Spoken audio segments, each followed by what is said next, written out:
ஆதாமுக்கு பொண்ணு பார்த்தவர் யாரு? பொண்ணு பார்க்கல, பொண்ணை செஞ்சே கொண்டு வந்தாரு. கட்டிக்கு போற அந்த பெண்ணை பார்த்தப்போ என்ன சொன்னா பாருங்க, 23 பாருங்க. அப்பொழுது ஆதாம், இவள் என் எலும்பில் எலும்பும் என் மாம்சத்தில் மாம்சமுமாய் இருக்கிறாள். இவள் மனுஷனில் எடுக்கப்பட்டபடியால் மனுஷி என்னப்படுவாள். முதல் முறையா வேதத்துல கவிதை காணப்படுது. கட்டி போற பெண்ணை பார்த்தா ஆதாமுக்கு தானா கவிதை வருது, லவ் சாங் வருது, காதல் பாட்டு. இதுக்கு ஒரு அழகு இருக்கு. இதுக்கு ஒரு அழகை கொடுத்தவர் தேவன், சினிமா கிடையாது. சினிமாலையும் இதனுடைய அழகை எடுத்து அவங்க காமிக்கலாம்.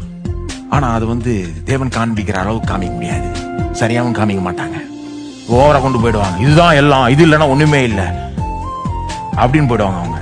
எலும்பில் எலும்பும் என் மாம்சத்தில் மாம்சம்னா என்னில் ஒரு பங்கு அவள்.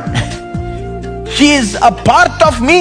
அவள் வேற யாரோ கிடையாது, என்னில் ஒரு பங்கு.